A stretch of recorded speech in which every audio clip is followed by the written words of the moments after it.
Podem assentar-se.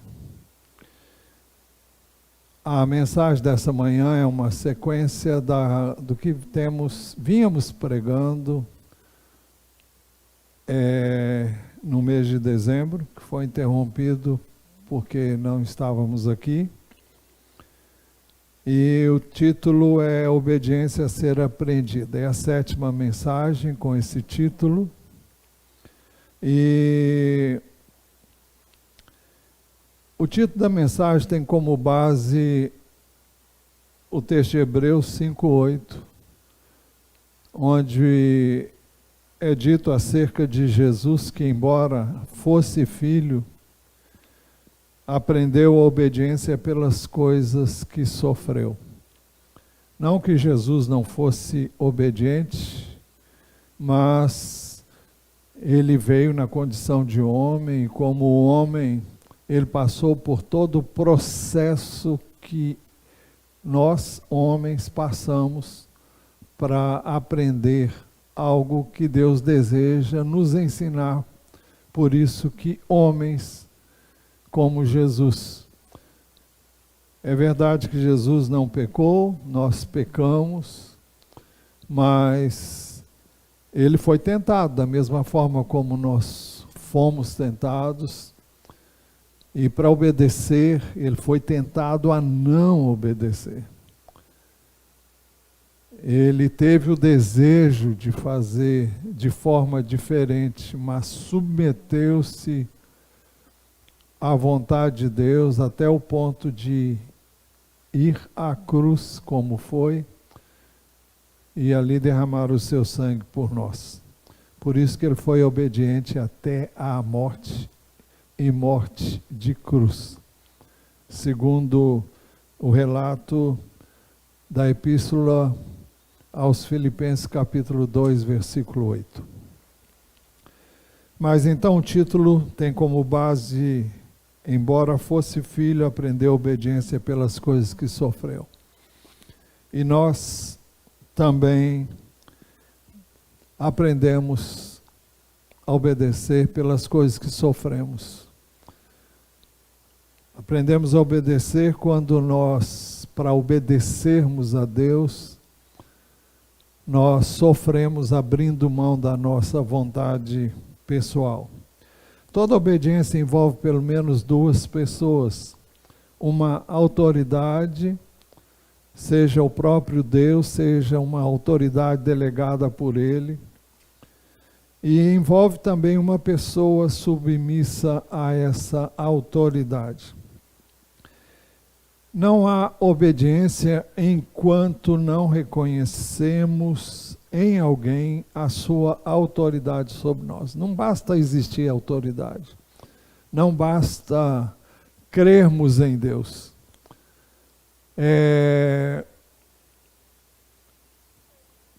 Muitos dizem crer em Deus, mas não estão nem aí para o que Ele disse, ou para o que Ele diz na sua palavra.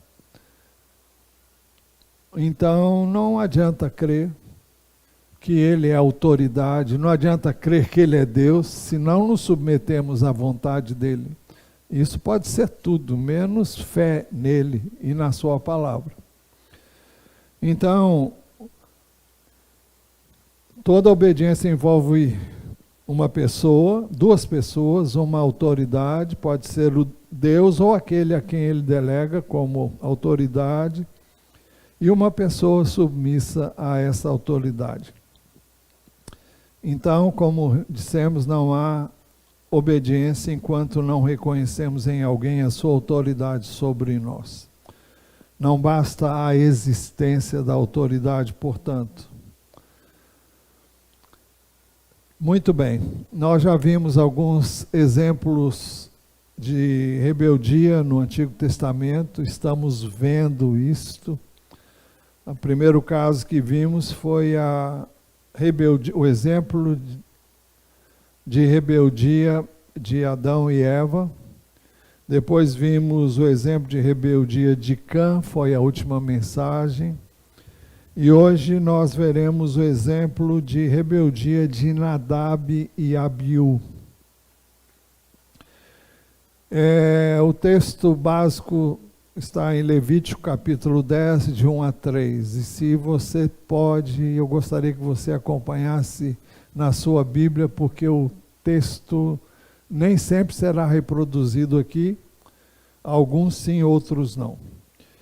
O texto de Levítico 10, versículo de 1 a 3, dizem assim: Nadab e Abiú, filhos de Arão, tomaram cada um o seu incensário, puseram fogo dentro dele e sobre o fogo colocaram incenso.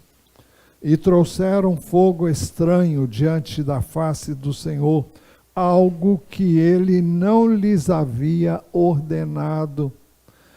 Então saiu fogo de diante do Senhor e os consumiu, e morreram diante do Senhor.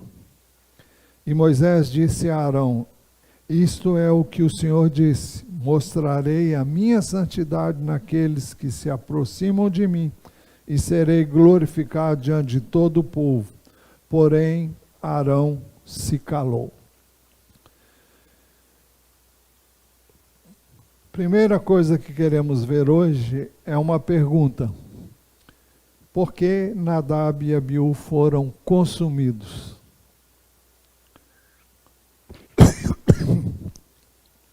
Eles eram os filhos mais velhos de Arão. Arão era o sacerdote que mais tarde veio a ser intitulado, mais tarde porque a tradição assim o fez. Nos tempos de Jesus, a pessoa que ocupava o cargo de, a função de Arão era chamada de sumo sacerdote. Mas, então, ele servia a Deus como sacerdote junto com seus filhos, que eram em número de 4. Mas Nadab e Abiú eram os filhos mais velhos. Eles serviam ao Senhor como sacerdote, não por serem pessoalmente justos, mas porque eles pertenciam a uma família de sacerdotes. Era assim que se fazia no contexto da velha aliança. Eles tinham sido escolhidos por Deus para servir a Deus. Deus havia estabelecido Arão como sacerdote.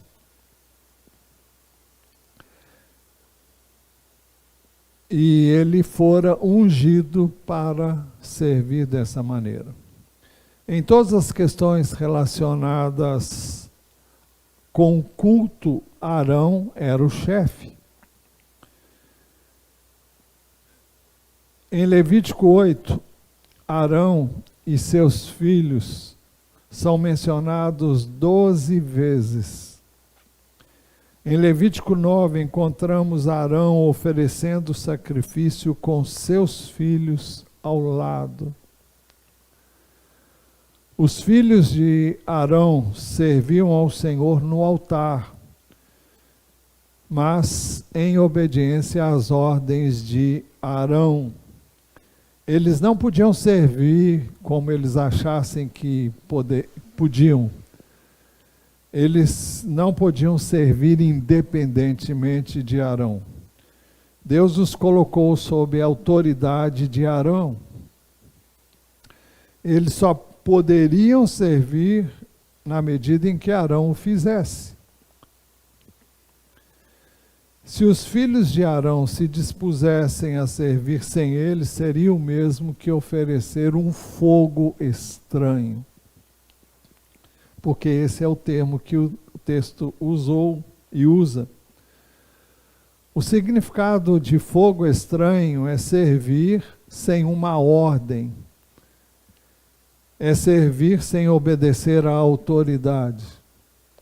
A autoridade primeira de Deus que estabeleceu como deveriam eles servir. E segundo, porque no caso dos filhos de Arão, eles estavam sujeitos à autoridade do pai, que era o chefe dos sacerdotes. Então, sem a ordem de Arão, Nadab e Abiú ofereceram fogo estranho perante o Senhor. Levítico 10, 1 diz assim: Nadab e Abiú, filhos de Arão, tomaram cada um seu incensário. Foi a iniciativa deles. Puseram fogo dentro deles, e sobre o fogo colocaram incenso, e trouxeram fogo estranho diante da face do Senhor, algo que ele não lhes havia ordenado. Eles acharam que podiam fazer isso, podiam oferecer sacrifício por si mesmos. Na realidade, se você for ler o texto, você vai descobrir que tudo indica que eles estavam de cara cheia. Eles haviam ingerido bebida alcoólica e fizeram isso, não sei se foi essa a motivação, ou se foi motivado por uma independência que eles acharam que tinham e que não tinham.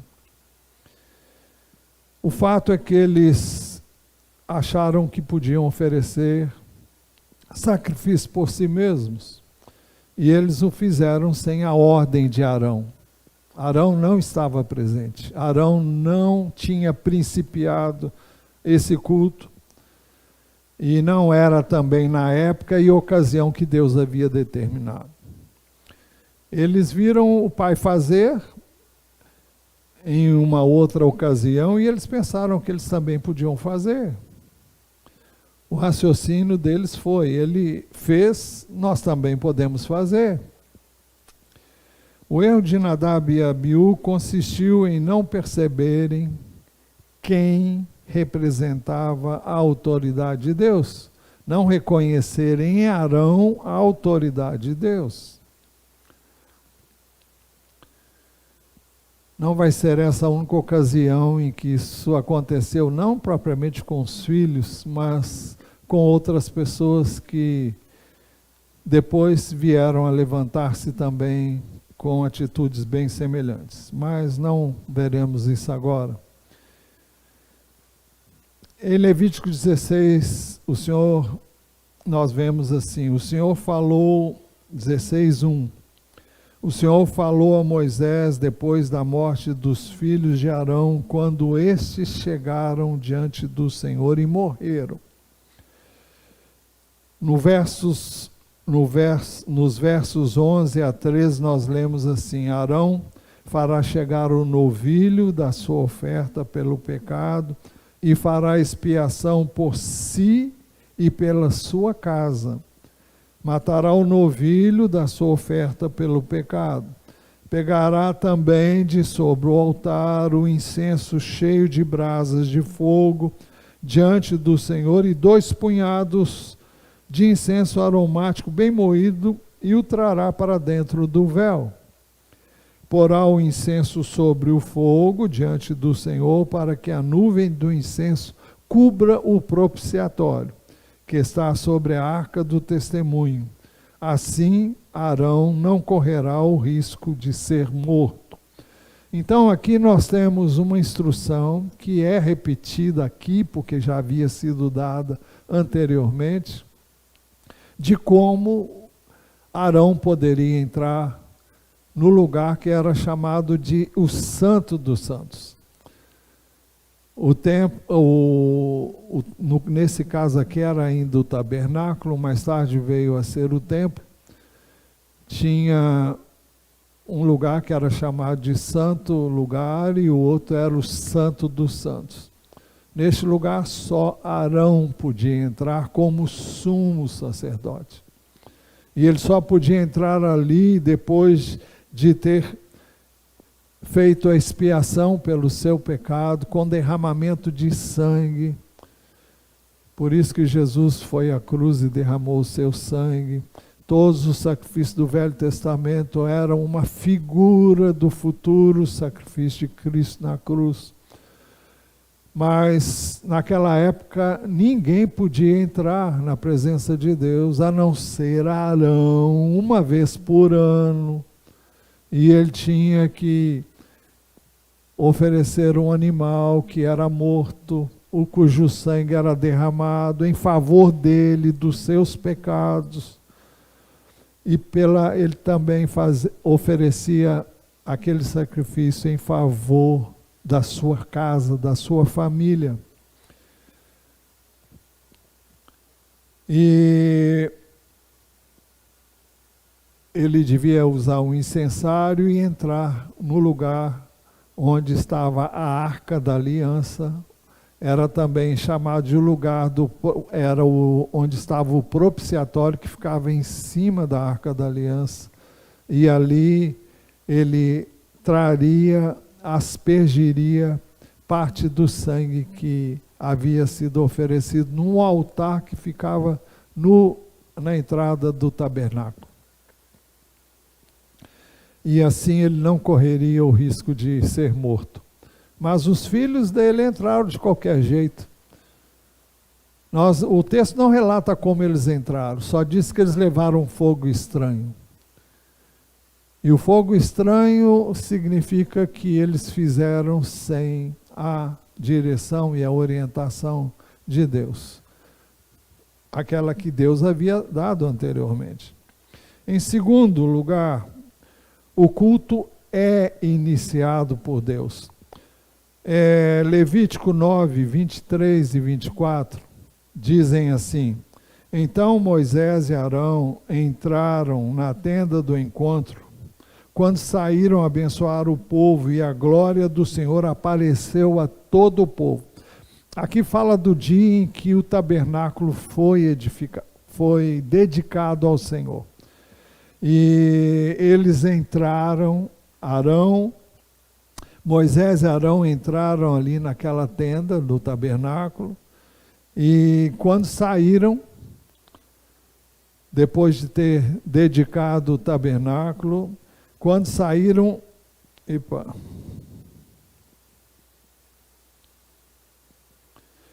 quando eles saíram, o texto diz: então Moisés e Arão entraram na tenda do encontro, quando saíram abençoar o povo, e a glória do Senhor apareceu a todo o povo. E eis que saindo fogo de diante do Senhor, fogo que veio de Deus, consumiu o holocausto e a gordura sobre o altar. Quando todo o povo viu isso, deu gritos de alegria e se prostrou com o rosto em terra. Então vejam aqui que o fogo veio de Deus. E isso tem significado que o fogo espiritual que nós buscamos, não podemos criar fogo espiritual. Muitas pessoas falam em avivamento e criam um avivamento. Hoje vai ter um encontro de avivamento. Não há avivamento se o Espírito de Deus não vier sobre aquele lugar. Não há avivamento se Deus não vier a cada um de nós. Não há avivamento se Deus não se revelar a nós. Então não é algo que eu posso fazer ou fabricar. É Deus que faz no momento dele, do jeito dele, quando ele quer e da maneira como ele quer. Eu e a minha esposa oramos diariamente por avivamento. E eu faço isso há muitos anos. Continuo esperando. Ele tem sido gracioso, bondoso, misericordioso. Vivenciamos a sua presença, mas um avivamento, como nós temos pedido, ainda não experimentamos. Eu não posso fabricar um avivamento, eu não posso fazer descer fogo do céu sobre a igreja dele ou sobre a minha própria vida. E eis que saindo fogo de diante do Senhor, consumiu o holocausto e a gordura sobre o altar. Quando todo o povo viu isso, deu gritos de alegria e se prostrou com o rosto em terra. E o verso anterior, o finalzinho, diz: e a glória do Senhor apareceu a todo o povo. É o Senhor tomando a iniciativa. É o Senhor vindo ao encontro do povo que se reuniu para cultuá-lo.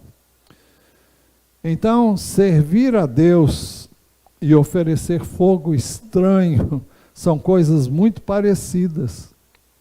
mas bem distintas uma da outra. Levítico 10:1 diz: Nadab e Abiú, filhos de Arão, tomaram cada um seu incensário. Era assim que Arão fazia. Puseram fogo dentro deles e sobre o altar colocaram incenso. E trouxeram fogo estranho diante da face do Senhor, algo que não lhes havia sido ordenado.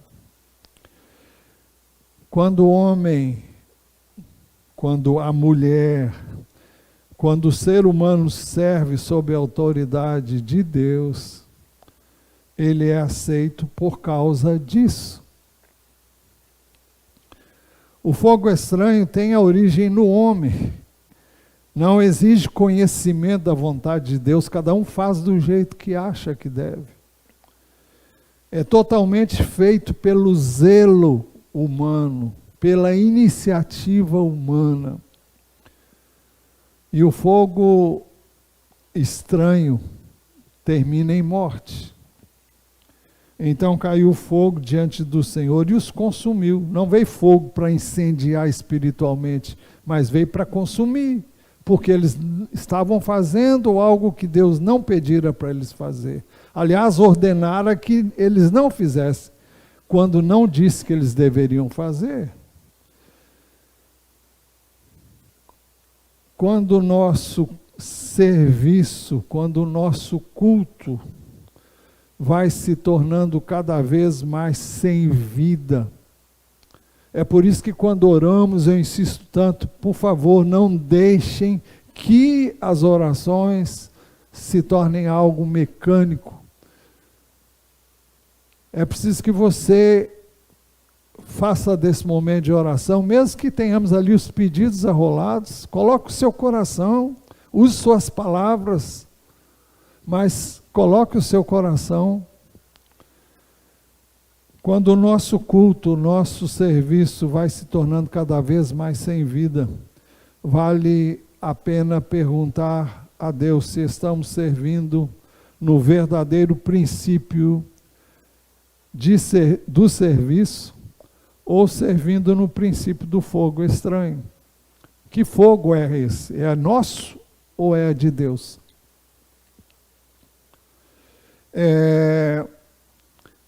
Eu trouxe aqui o cantor cristão. Infelizmente nós cantamos pouco hinos do cantor cristão, mas há um hino que eu sei ele quase de cor, mas eu não tive a coragem de me atrever. É pequenininho. Esse cântico é o 580 do cantor cristão. E se eu conseguir, eu vou tentar cantar. Ele diz assim: vem visita tua igreja, ó bendito Salvador.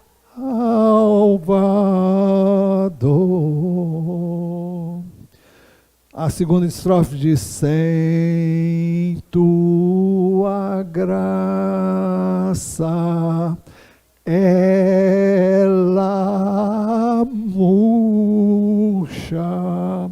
ficará e sem vigor vivifica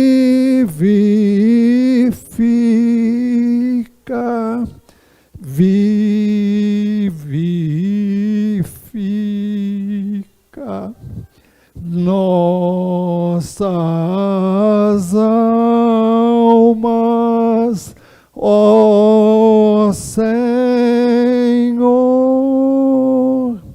vivifica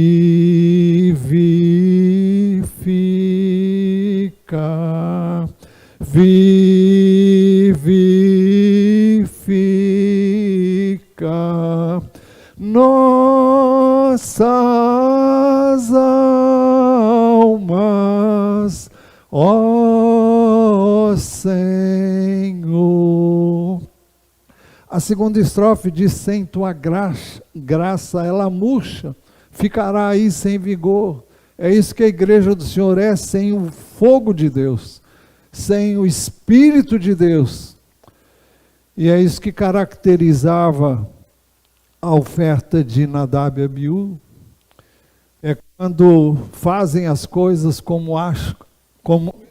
quando eles fizeram as coisas como eles acharam que devia ser, quando quiseram criar o seu próprio modo de cultuar e fazer o que eles achavam que era melhor. Em terceiro lugar, a obra de Deus deve ser coordenada sob a autoridade delegada por Deus. Nadab e Abiú serviram, trabalharam, separados de Arão, logo independentes de Deus. Porque Abrão representava Deus, era um intermediário entre os homens e Deus, naquele contexto.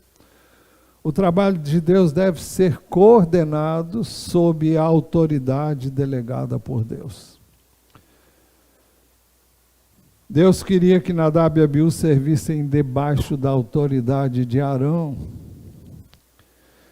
Se vocês observarem no Novo Testamento, quando a igreja começou a se expandir, e lá no capítulo 3 de Atos dos Apóstolos, nós vemos Deus separando a Barnabé e a Saulo. Esse era o nome do apóstolo Paulo, que depois veio a ser Paulo. Mas você vê que o nome de Barnabé é citado primeiro e depois vem o de Paulo. É que quando Deus chamou os dois para a obra de missões, para o apostolado, apóstolo é o que nós conhecemos hoje como missionários, embora alguns pensem diferente, mas era um chamado para começar um trabalho pioneiro num lugar onde não havia trabalho. Então eles foram chamados, foram os primeiros a serem chamados. Inicialmente Barnabé era o líder e Paulo era o ajudante de Barnabé. Depois, Barnabé e Paulo se desentenderam. Não, um se rebelou contra o outro, mas eles tinham ideias diferentes e deixa estar que isso estava no propósito de Deus. Então, eles resolveram que, então, você vai com... Paulo levou Silas com ele e foi por um outro caminho. E Barnabé e seu sobrinho João Marcos foram para outro lugar. Um achava que devia passar por tal lugar, o outro achava que devia ir por um outro lugar. Então eles decidiram, você vai com fulano e eu vou com Beltrano. Mas então, no segundo caso, Paulo e Silas, Paulo era o líder. E Silas era aquele que estava com ele. Depois nós vemos Paulo e Timóteo, também a mesma coisa. Depois nós vemos também Pedro e João Marcos, é o mesmo João Marcos. E Pedro era o líder e João Marcos era o companheiro dele. Eles trabalhavam juntos. E Paulo fala acerca daqueles que trabalharam com ele, um plantou e o outro regou, mas Deus é que deu o crescimento. Então é importante que o trabalho seja um trabalho coordenado. O corpo de Cristo é um corpo, não é uma pessoa. Mas existe uma coordenação, e a principal coordenação é do Senhor Jesus. Então, nesse caso, uns eram responsáveis, nos casos que eu citei agora, e os outros ajudavam.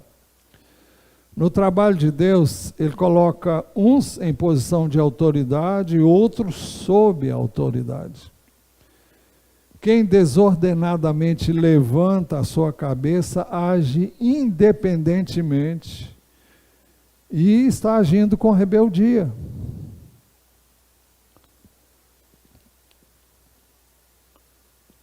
O resultado da independência é morte.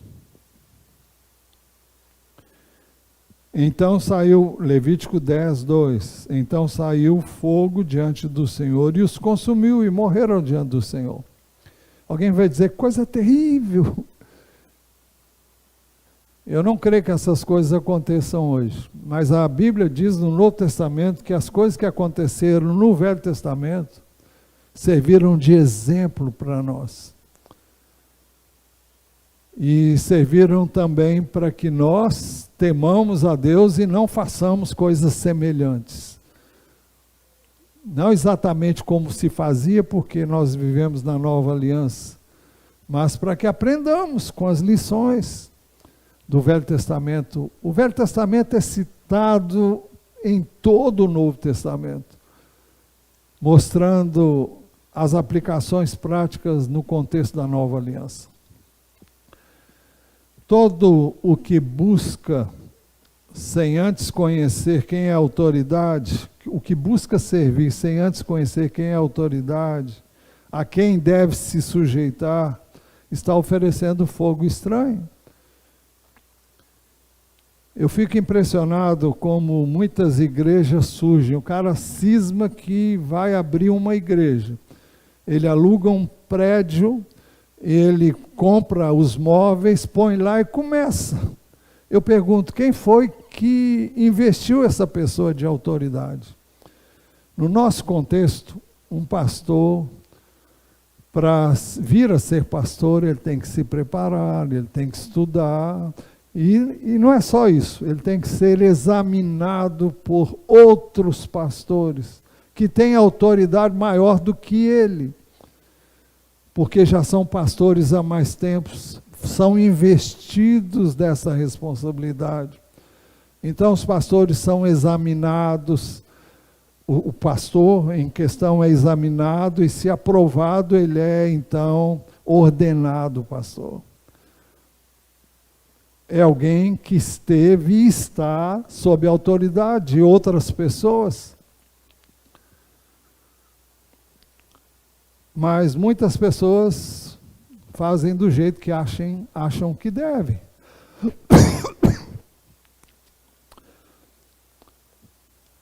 Qualquer que diz, fulano pode, eu também posso. Está em rebeldia, está oferecendo fogo estranho. Não é suficiente termos fogo. Nós precisamos ver qual é a natureza do fogo. O fogo que se origina na rebeldia não é de Deus.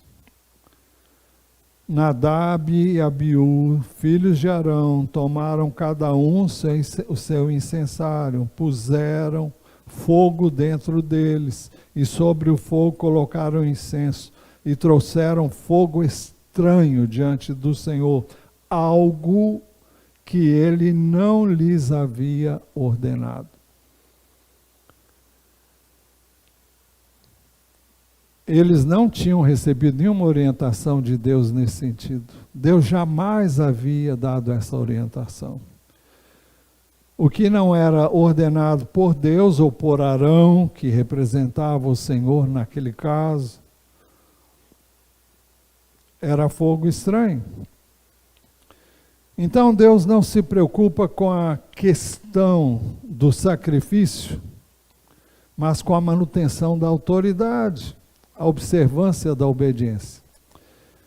Eu não vou entrar em detalhes porque o tempo não permite, mas em 1 Samuel 15, 22, relata o que, aliás, o capítulo todo é que relata tudo, mas aqui nós vamos ter uma súmula. Nós sabemos que Deus deu uma ordem para Saul, e Saul fez em parte o que Deus pediu, mas fez em parte. Depois ele resolveu fazer diferente, porque achou que seria melhor. Então Samuel confronta Saul e diz para ele: Porém, Samuel disse: será que o Senhor tem mais prazer em holocaustos e sacrifícios do que no obedecer a sua palavra? Eis que obedecer é melhor do que o sacrificar, e o ouvir é melhor do que a gordura de carneiros. Outro caso, então nós vemos aqui que Deus não se agradou de Saul, isso ficou claro, por isso o Espírito de Deus já não estava mais sobre ele, que ele havia sido ungido rei e tinha recebido o Espírito de Deus para este fim, e ele deixou de ter o Espírito de Deus e começou a viver por conta própria, fazendo o que ele sempre achou que devia fazer, e se deu mal até a morte. Outro caso é o caso de Caim. Já falamos muitas vezes sobre esse assunto aqui, e Caim, ao ver que ele e a sua oferta não tinham sido aceitos, ao passo que a de Abel e a sua oferta tinham sido aceitos, ele ficou irado. Ficou irado porque a do seu irmão tinha sido aceita e a dele não. Muitas vezes eu já disse aqui, por quê? É porque Abel fez como Deus mandou, e Caim não. É por isso que Deus disse, Gênesis 4, 6 e 7. Então o Senhor lhe disse, muito pacientemente: por que você anda irritado? E por que essa cara fechada? Se fizer o que é certo, não é verdade que você será aceito? Você não foi aceito porque você não fez o que eu havia dito. É o que Deus está dizendo para ele. Mas se não o fizer o que é certo, eis que o pecado está à porta, à sua espera. O desejo dele será contra você, mas é necessário que você o domine. Então todos nós temos desejos pessoais, temos anseios pessoais. Temos que ver se esses desejos e esses anseios têm o respaldo de Deus, têm a sua aprovação. Se foi resultante daquilo que Deus mandou que eu fizesse. Porque se o meu desejo não for o desejo de Deus, eu estarei agindo por conta própria. Nossa preocupação deveria ser aprender a seguir, a obedecer, a desempenhar um papel de menor importância. Eu vou ler um texto, são 10 versos. Está em Marcos capítulo 10, versos 35 a 45. Eu creio que o texto também é muito familiar a todos nós que conhecemos a Bíblia de alguma forma. Então se aproximaram dele, isso é, de Jesus, Tiago e João, filhos de Zebedeu, dizendo: Mestre, queremos que o Senhor nos conceda o que vamos pedir. Jesus lhes perguntou: o que querem que eu lhes faça? Eles responderam: permite-nos que na sua glória nos assentemos um à sua direita e o outro à sua esquerda. Mas Jesus lhes respondeu: vocês não sabem o que estão pedindo? Será que podem beber o cálice que eu bebo ou receber o batismo com que eu sou batizado? O cálice era o cálice do sofrimento, e o batismo era o batismo na morte na cruz. Vocês estão querendo uma posição, mas vocês estão dispostos a passar pelo que eu vou passar? Vocês querem uma posição do meu lado, mas vocês sabem o que significa isso? Eles responderam: podemos. Então Jesus disse: vocês beberão o cálice que eu bebo e receberão o batismo com que eu sou batizado.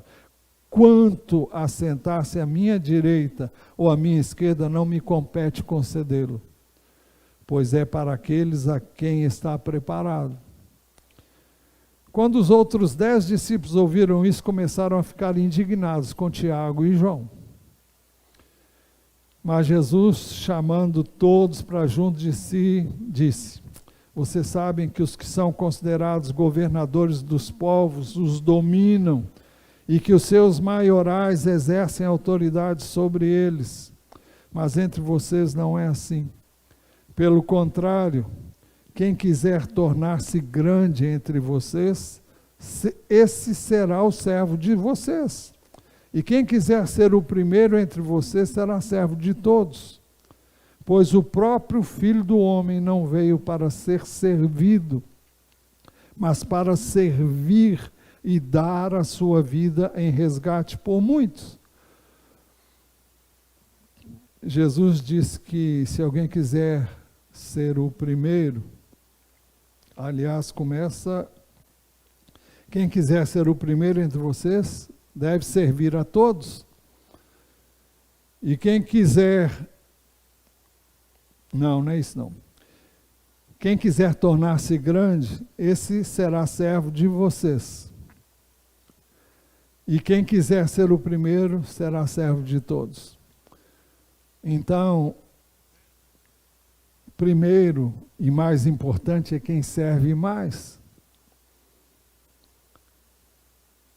E Jesus disse que não veio para ser servido, mas para servir e dar a sua vida em resgate por muitos. Então, os princípios do reino são totalmente diversos dos princípios do mundo. E é importante que nós sirvamos em obediência a Deus, a sua palavra, aos seus ensinos e aos seus princípios, não como achamos que devemos. Da mesma forma como a autoridade delegada serve a Deus, quem está sujeito à autoridade deve seguir a autoridade delegada por Deus. Foi isso que Jesus fez. Ele é o nosso modelo. Ele veio em posição de alguém que serviu sob a autoridade do Pai. No trabalho espiritual, todos devem servir sob coordenação. Efésios 4, 15, 16 diz assim: mas seguindo a verdade em amor, cresçamos em tudo naquele que é a cabeça, Cristo, de quem todo o corpo bem ajustado e consolidado, pelo auxílio de todas as juntas, segundo a justa cooperação de cada parte, efetua o seu próprio crescimento para a edificação de si mesmo em amor. O corpo não é uma pessoa. O corpo é um, mas contém muitas partes. A coordenação, então, é a regra, e a coordenação do corpo de Cristo é dele. O indivíduo não é a unidade. Muitas pessoas pensam que podem servir a Deus como querem. A igreja agora não está ainda aberta. Para minha tristeza, mas eu espero que logo nós possamos voltar a nos reunir.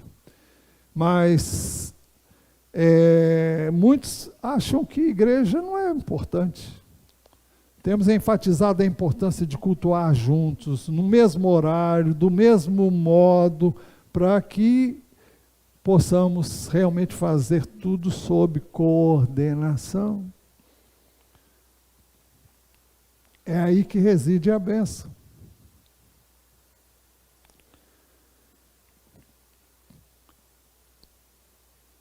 O indivíduo, então, não é unidade. Nadab e Abiú não estavam sob coordenação. Não estavam sob a coordenação de Arão, por isso não estavam também sob a coordenação de Deus.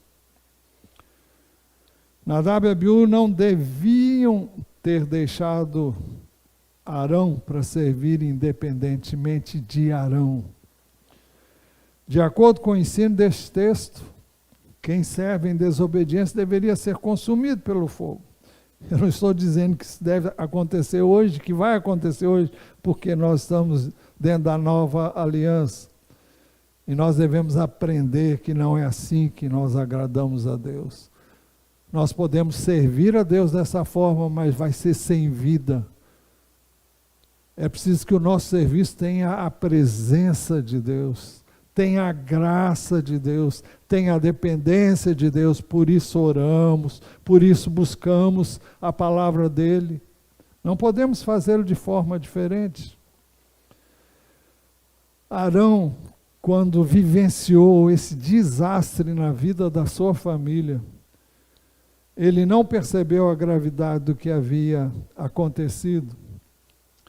Moisés, entretanto, percebeu a seriedade da rebeldia contra a autoridade de Deus. Por isso que ele disse, Moisés disse a Arão, isto é o que o Senhor disse, mostrarei a minha santidade naqueles que se aproximam de mim, e serei glorificado diante de todo o povo.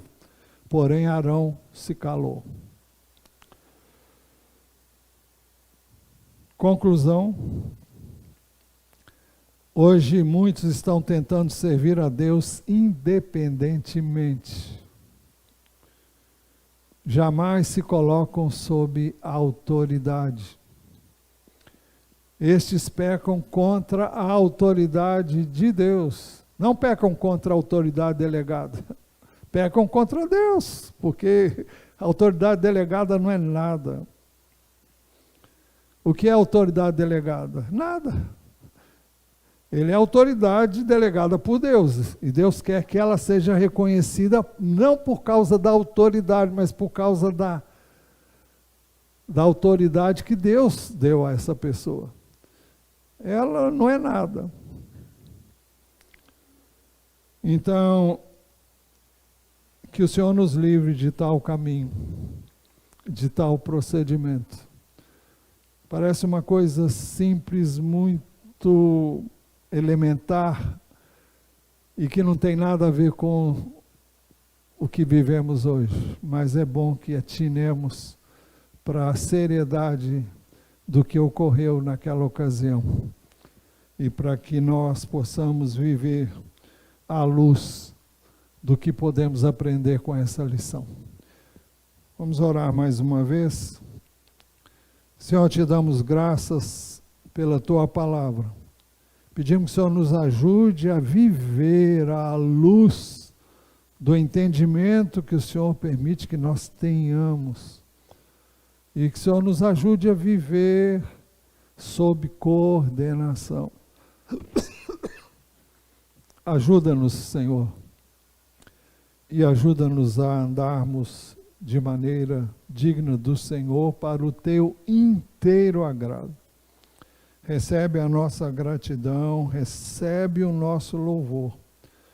Pedimos que o Senhor esteja realmente, de fato, ajuntando o teu povo, para que outra vez possamos juntos, quer aqui os que estão participando do culto conosco, porque estão trabalhando aqui no templo, e aqueles que estão em casa, possamos fazer todos juntos, buscar juntos, no mesmo propósito, no mesmo desejo, no mesmo anseio, e que o Senhor seja glorificado em manifestar a tua graça e bondade para conosco, concedendo-nos mais e mais do teu Espírito, porque sem ele, sem o teu Filho, que é representado pelo teu Espírito, nós nada podemos fazer.